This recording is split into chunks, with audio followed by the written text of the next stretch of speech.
My stepfather wanted me to abandon my dreams or face losing the family fortune. The piano bench was still warm from my practice session when Leonard walked into the conservatory and told me he'd already called Juilliard to withdraw my acceptance.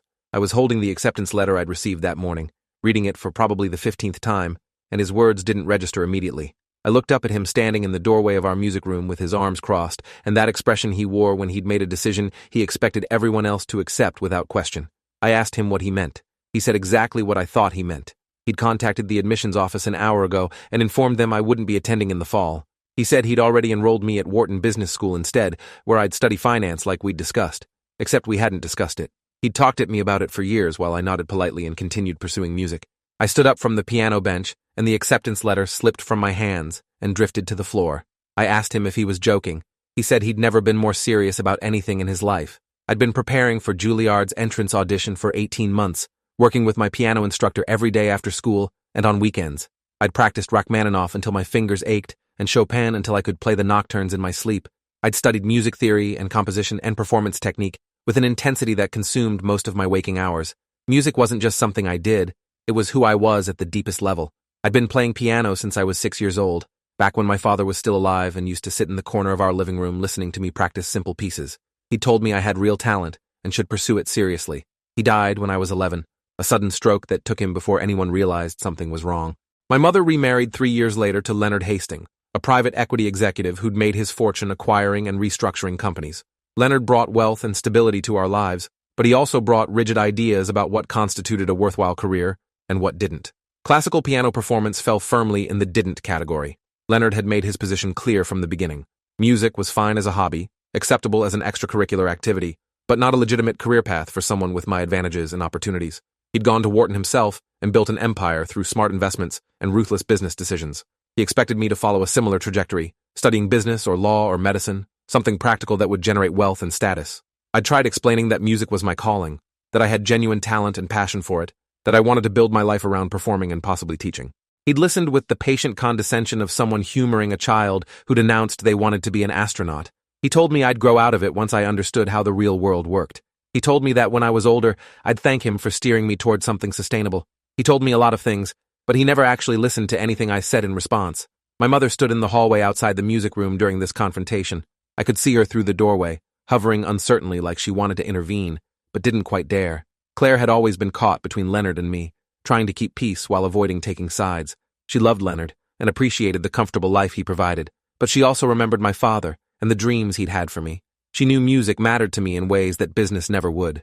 But she was conflict-averse by nature, and Leonard was forceful by nature, and that combination usually meant I lost any dispute before it fully began. I looked at her now, silently begging her to say something, to tell Leonard he'd crossed a line. She opened her mouth, then closed it again. Leonard turned and told her this didn't concern her. She disappeared down the hallway without another word. I bent down and picked up the Juilliard acceptance letter from where it had fallen. The paper felt heavier than it should have, weighted with all the work and hope I'd invested in getting it. I told Leonard he couldn't just withdraw my acceptance without my consent. He said actually he could because I was still 17 and therefore a minor, and he was my legal guardian with authority to make educational decisions on my behalf.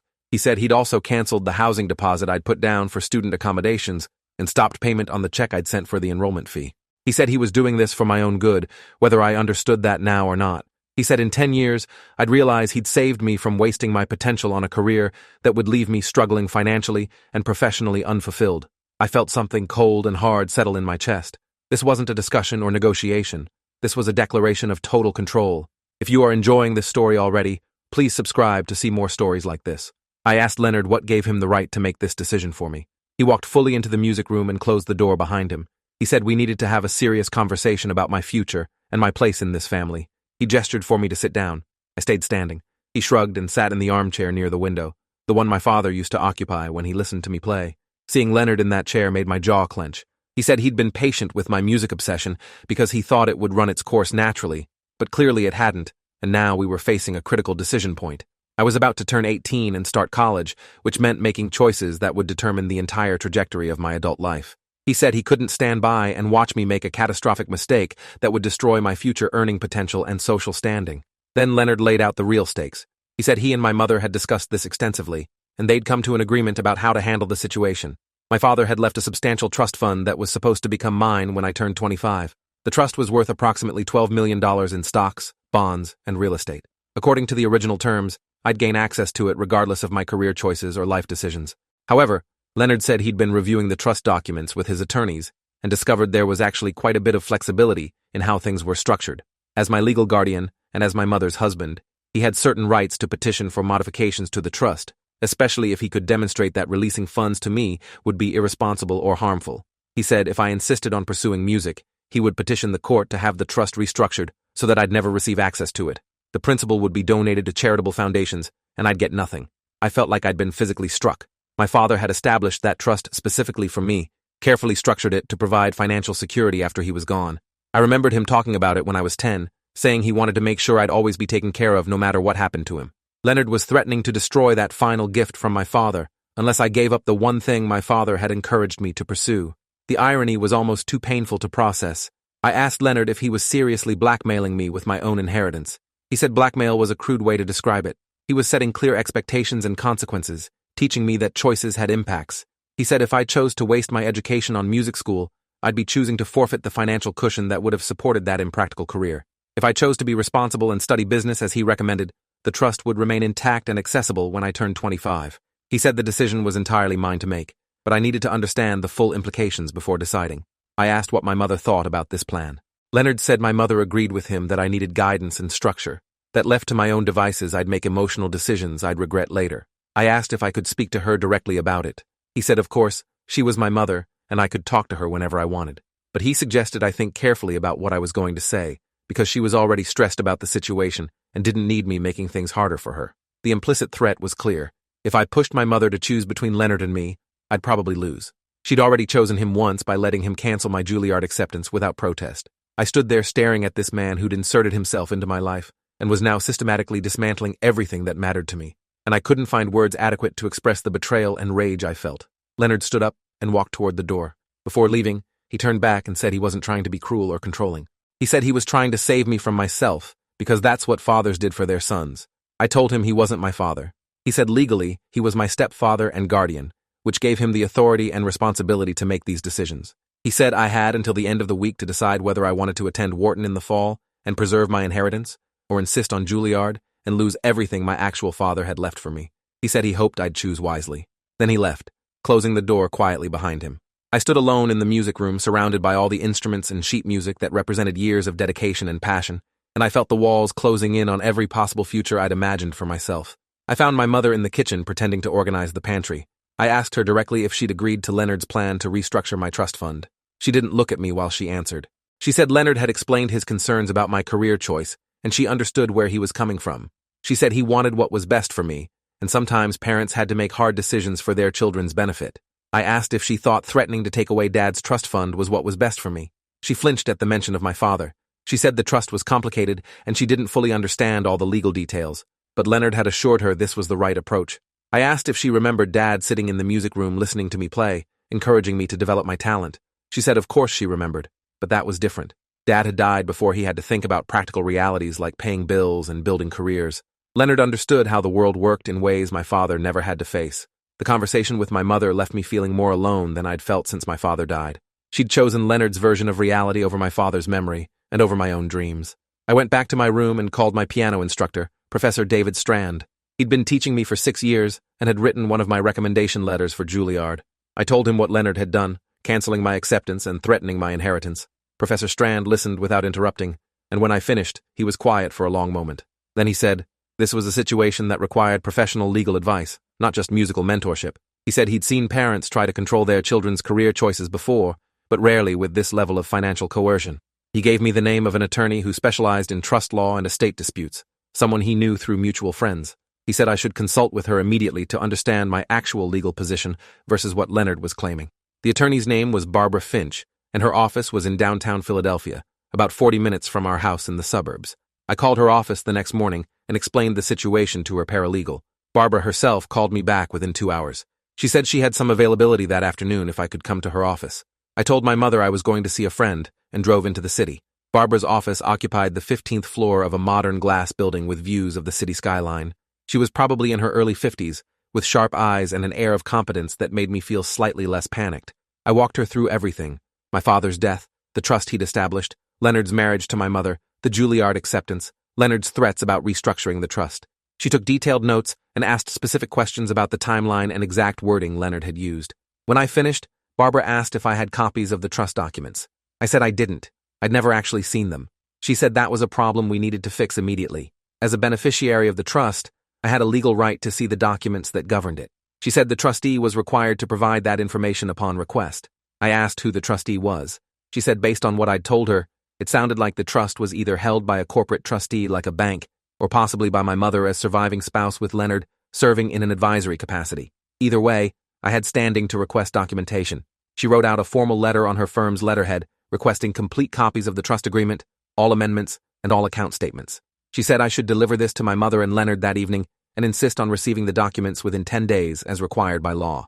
Barbara also explained the legal realities of trust modification. She said Leonard had exaggerated his authority significantly. While trusts could sometimes be modified through court petition, there were strict requirements and high legal standards that had to be met. A trustee couldn't just unilaterally change the terms because they disagreed with the beneficiary's life choices. She said if my father had established an irrevocable trust with me as sole beneficiary and clear distribution terms, Leonard would have an extremely difficult time getting a court to restructure it, especially based solely on his disapproval of my career choice. She said his threat was probably more bluster than reality, designed to scare me into compliance rather than based on actual legal capability. However, she cautioned that without seeing the actual trust documents, she couldn't give me definitive advice. We needed to know exactly how the trust was structured and who had what authority before we could assess my true vulnerability to Leonard's threats. I left Barbara's office feeling simultaneously relieved and terrified. Relieved that Leonard might not have the power he claimed, terrified about what would happen when I delivered that letter requesting the trust documents. I sat in my car in the parking garage for 20 minutes trying to decide what to do next. My phone buzzed with a text from my mother asking where I was. I told her I'd be home for dinner. I drove back to the suburbs trying to plan how I'd handle the confrontation that was coming. When I got home, Leonard was already there, sitting in his study reviewing papers. I knocked on the open door and asked if we could talk. He looked up with an expression of mild interest and gestured for me to come in. I handed him the letter from Barbara Finch. He read it slowly, his face giving away nothing. When he finished, he set it down on his desk and asked who Barbara Finch was. I said she was my attorney. His eyebrows went up slightly. He asked when I'd retained an attorney. I said this afternoon, right after I realized I needed professional advice about the trust my father left me. Leonard leaned back in his chair and studied me with what looked like reassessment. He said I was being dramatic and adversarial over what should have been a simple family discussion. I said he'd canceled my college acceptance and threatened to steal my inheritance, which seemed pretty dramatic and adversarial from my perspective. He said he hadn't threatened to steal anything. He'd explained natural consequences of irresponsible choices. I said he could frame it however he wanted, but I had a legal right to see the trust documents, and I intended to exercise that right. He asked if I understood that bringing lawyers into family matters usually made things worse, not better. I said I understood that people who made threats usually got uncomfortable when the people they threatened sought legal advice. The temperature in the room dropped noticeably. Leonard said I was making a mistake that would damage our relationship permanently. I said our relationship was already damaged beyond repair, and I was just trying to protect what my father left for me. My mother appeared in the doorway looking distressed. She'd apparently been listening from the hallway. She asked what was happening. Why were we involving lawyers? Couldn't we work this out as a family? I turned to her and said I wanted to work it out as a family, which was why I needed to see the trust documents my father left. I said I had a legal right to that information, and Leonard was required to provide it. My mother looked at Leonard like she wanted him to make this problem disappear. He told her it was fine, we'd provide the requested documents.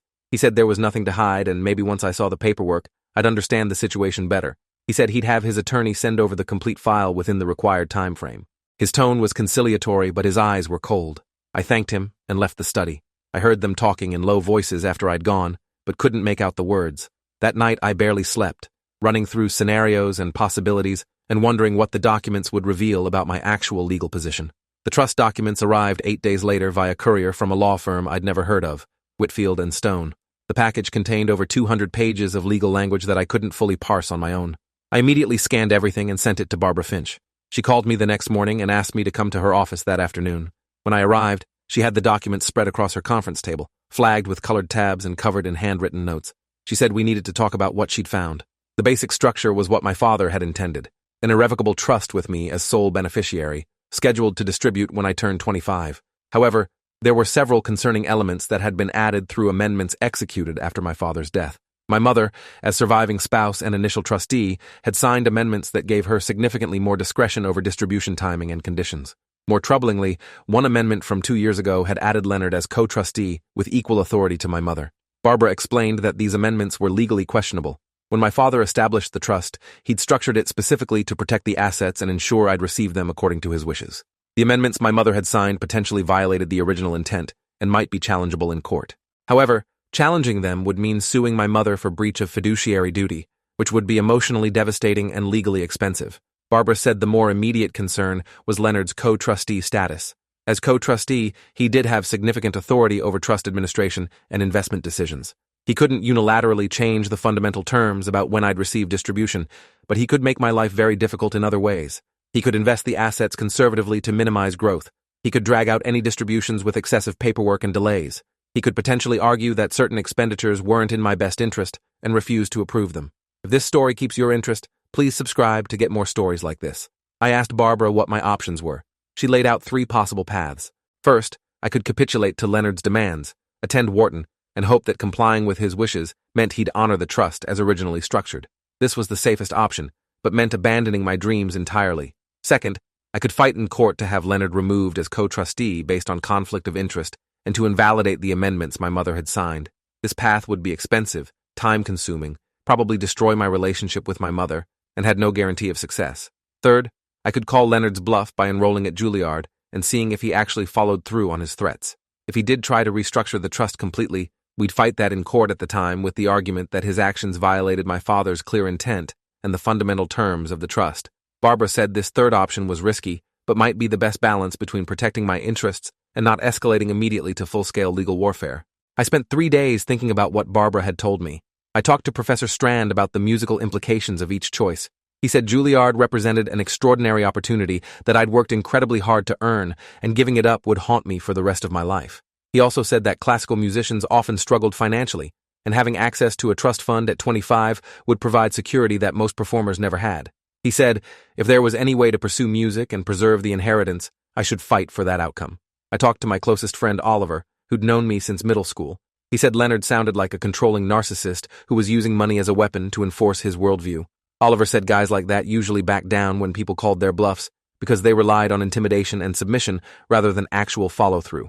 He said I should go to Juilliard and let Leonard make the next move, then respond based on what he actually did rather than what he threatened. The conversation I needed to have was with my mother, but I kept avoiding it because I knew how painful it would be.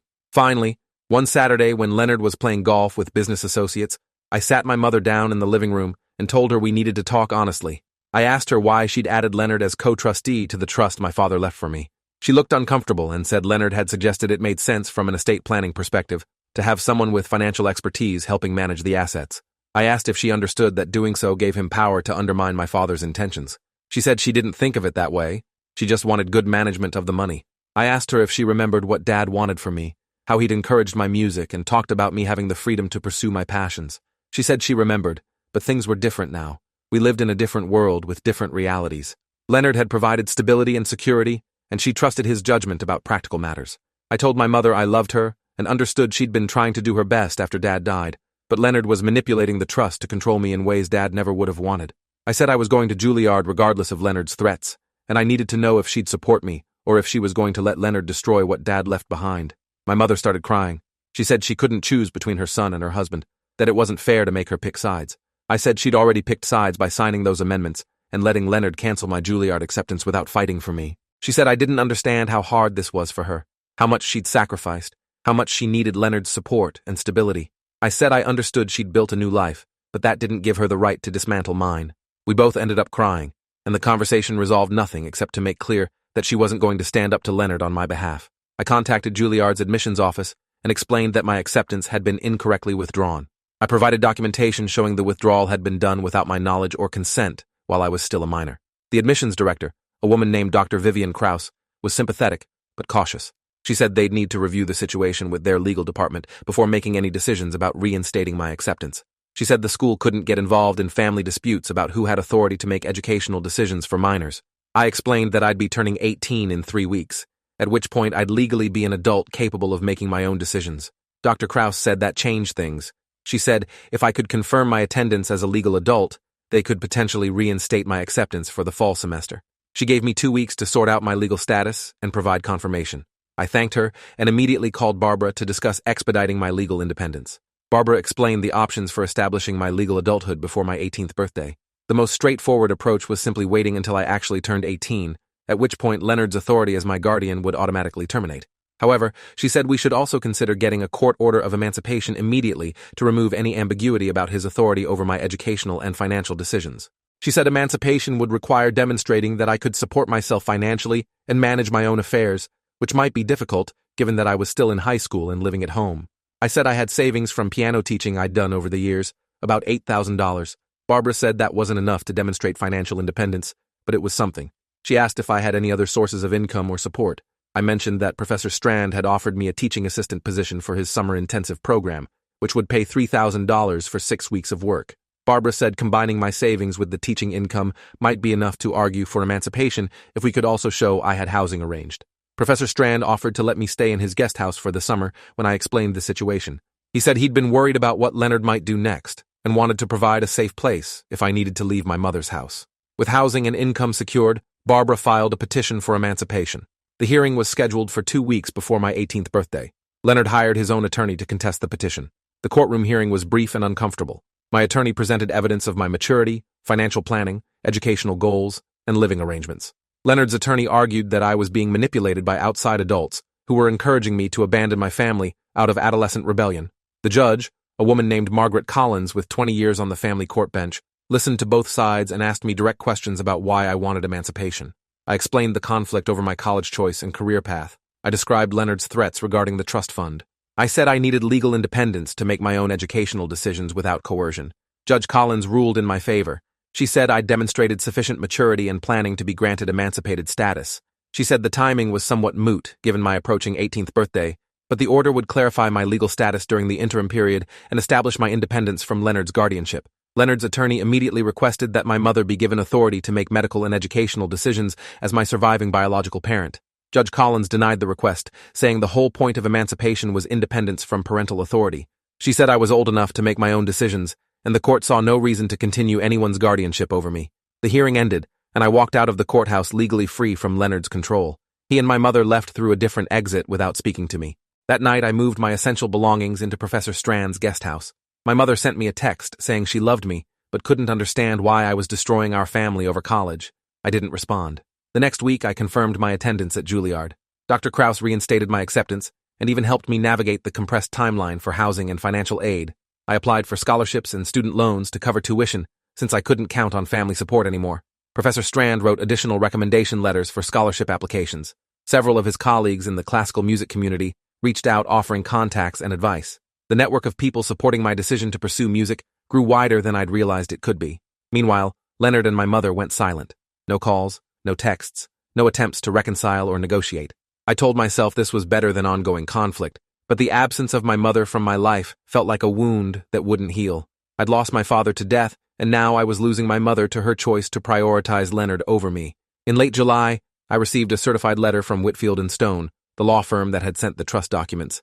The letter informed me that the trustees had decided to pursue modification of the trust structure based on concerns about the beneficiary's financial maturity and decision-making.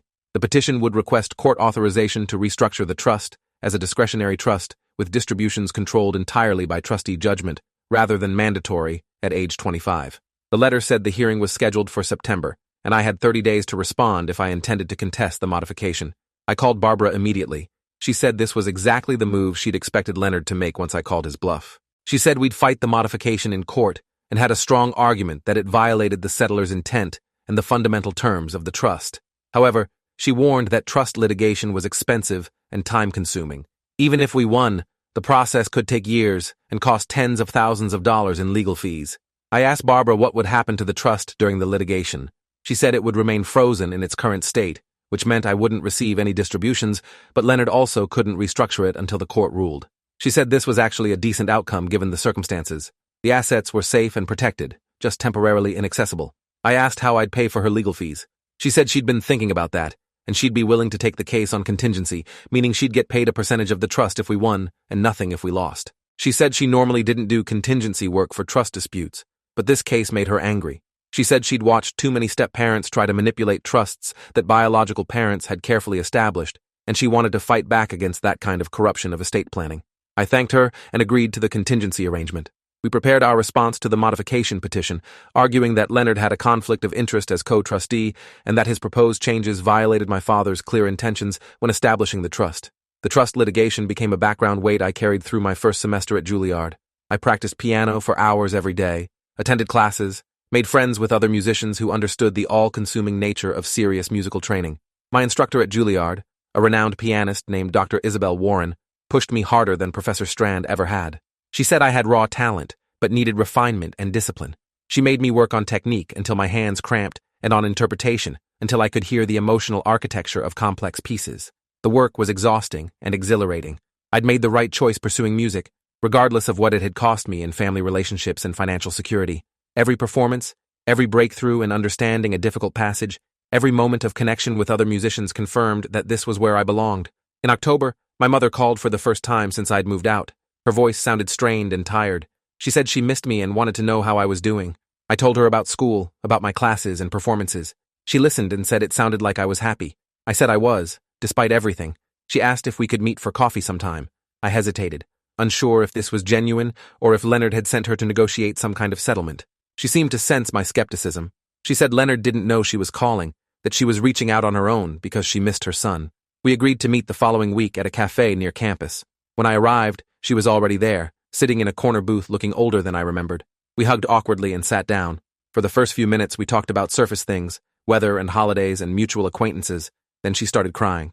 She said she'd made terrible choices and she knew it. She said she'd let Leonard control decisions that should have been mine to make. She said she'd been so scared of being alone after my father died that she'd given Leonard power over our lives that he'd abused. I asked my mother why she hadn't stopped Leonard from canceling my Juilliard acceptance or threatening the trust. She said she'd tried to talk to him privately, but he'd convinced her that he was protecting me from myself. She said Leonard was very persuasive and very confident, and she'd wanted to believe he knew better than she did about practical matters. She said she'd realized too late that Leonard's need for control had nothing to do with protecting me and everything to do with imposing his worldview on anyone he could manipulate. I asked if she was still with him. She said yes, but things were different now. She said she'd started seeing a therapist named Dr. Nathaniel Cross to work through her codependency issues and fear of being alone. She said Dr. Cross had helped her understand how she'd abandoned her own judgment and values to maintain peace with Leonard. She asked if I could forgive her for failing to protect me. I said I didn't know yet, but I appreciated her acknowledging what had happened. We talked for another hour, and while nothing was resolved, I felt the first small opening toward possible reconciliation. The trust modification hearing happened in late November. Barbara had prepared extensively, gathering documentation of my father's intentions when he created the trust, expert testimony about trust law and fiduciary duties, and evidence of Leonard's conflicts of interest. Leonard's attorneys argued that modifying the trust to discretionary distributions was necessary to protect the assets from a young adult who was pursuing an unstable career without proper financial planning. They presented my decision to attend Juilliard as evidence of financial irresponsibility. Barbara countered by pointing out that I'd secured scholarships, managed my own budget, maintained employment through teaching assistantships, and demonstrated more financial maturity than most 18-year-olds. She argued that Leonard's real motive wasn't protecting the trust, but punishing me for disobeying his demands about my career choice. The judge, Harold Davenport, with 15 years of probate court experience, listened to several hours of testimony and legal arguments. At the end of the day, he said he'd review all submitted materials and issue a ruling within 60 days. While waiting for Judge Davenport's ruling, I focused on my performance schedule at Juilliard. I had a major recital in early December featuring Brahms and Liszt. I practiced until my fingers developed calluses and my back ached from sitting at the piano. Dr. Warren said I was pushing too hard and needed to balance intensity with recovery, but I couldn't stop. The music became my refuge from the anxiety about the trust case and the complicated relationship with my mother. The night of the recital, I stood backstage feeling the familiar mix of nerves and anticipation. I walked out to the piano, sat down, and let everything else disappear. For the next 90 minutes, there was only the music and the keyboard and the audience breathing with me through each phrase. When I finished, the applause felt like validation of every choice I'd made and every sacrifice I'd endured. My mother was in the audience. She'd asked if she could come, and I'd said yes. After the performance, she came backstage with tears on her face. She said my father would have been so proud. She said she was proud too, and sorry she'd ever questioned whether I should pursue this. We hugged for a long time, and something between us started to heal. Judge Davenport's ruling arrived in mid-December. Barbara called me as soon as she received it. She said we'd won, completely and decisively. Judge Davenport had denied the petition to modify the trust structure. He'd also removed Leonard as co-trustee, based on conflict of interest and evidence that he'd attempted to use his position to control the beneficiary in ways that violated fiduciary duty. My mother would remain as sole trustee, but the judge had appointed a corporate co-trustee from a major bank to ensure professional management and prevent future attempts at manipulation. The ruling stated explicitly that my father's intentions were clear and controlling, and that distributions to me would occur as originally planned when I turned 25. Leonard's attempt to restructure the trust was characterized as an abuse of his position motivated by personal disagreement with my life choices rather than legitimate concerns about the trust assets. Barbara said this was the best possible outcome we could have hoped for. The trust was protected, Leonard's authority was eliminated, and the ruling created a strong precedent preventing future interference. I called my mother to tell her about the ruling. She'd already received notification from the court. She said she was relieved and ashamed, relieved that the trust was protected, and ashamed that she'd allowed Leonard to be added as co-trustee in the first place. I asked how Leonard had reacted to the ruling. She said he was furious and humiliated. She said he'd ranted for hours about activist judges and ungrateful children and lawyers who destroyed families. She said listening to him confirmed everything Dr. Cross had been helping her see about Leonard's need for control and his inability to accept boundaries. She said she was considering separation. I told her that was her decision to make, and I'd support whatever she chose. She said she appreciated that, but she knew what she needed to do, even if the prospect terrified her. We talked about logistics and lawyers and where she might live if she left. I offered to help in any way I could. She said having my support meant more than I knew. My mother filed for separation in January and moved into her own apartment in February. Leonard contested the divorce proceedings, trying to maximize his settlement from the marriage. My mother's attorney, a family law specialist named Julian Price, navigated the negotiations firmly. The marriage had lasted less than 5 years, which limited Leonard's claims on my mother's assets. They'd signed a prenuptial agreement that Leonard's attorneys now tried to invalidate, unsuccessfully. The divorce was finalized by summer. My mother looked younger and lighter without Leonard's presence crushing her. She started reconnecting with old friends and pursuing interests she'd abandoned during the marriage. She came to my end-of-year recital at Juilliard and sat in the front row, beaming with pride. Afterward, we had dinner and talked about the future without the shadow of Leonard's control hanging over us. She apologized again for the choices she'd made that had hurt me. I told her I forgave her and understood how difficult it must have been navigating everything after my father's death. I spent the summer teaching at Professor Strand's intensive program and performing at several small venues around the city. My reputation as a skilled young pianist was growing within the classical music community. I got an agent who helped book performances and negotiate fees. The money wasn't substantial, but it was enough to supplement my scholarships and cover living expenses. I was building a life as a musician, exactly what I'd dreamed about when I was younger and playing piano in my father's study. Sometimes I'd sit at a piano before a performance and think about my father sitting in his chair listening to me practice. I'd think about Leonard trying to destroy that connection and that dream with threats and manipulation. I'd think about the choice I'd made to risk everything rather than abandon my passion. Every time I'd made the right decision, regardless of how much it had cost in the moment. Leonard disappeared from my life entirely after the divorce. I heard through mutual acquaintances that he'd married someone else within a year, another woman with children he could try to control and mold according to his vision. I felt sorry for them, but relieved he was someone else's problem. My mother thrived in her independence. She started dating cautiously and took up painting as a hobby. She said Dr. Cross had helped her understand that she'd spent too many years defining herself through relationships with men instead of developing her own identity and interests. She was determined not to make that mistake again. We had dinner together regularly and talked about everything from music to politics to her therapy revelations. Our relationship became stronger than it had been even before my father died, built on honesty and mutual respect rather than the strained politeness we'd maintained during Leonard's presence in our lives. When I turned 25, the trust distributions began exactly as my father had planned. $12 million transferred to my control over the course of several months. The money provided security and freedom that most classical musicians never experienced. I could take artistic risks knowing I had financial stability beneath me. I could turn down commercial gigs that didn't align with my artistic vision. I could invest in quality instruments and recording equipment. I could support other young musicians through scholarships and mentorship. The trust my father had established wasn't just money, it was permission to pursue excellence without compromise. I thought about what would have happened if I'd given in to Leonard's demands and attended Wharton instead of Juilliard. I'd have lost myself completely, abandoned the core of who I was to satisfy someone else's need for control. The money wouldn't have been worth that price no matter how large the amount. If you enjoyed this, you'll definitely want to see the next ones too. So subscribe now and let me know your take in the comments.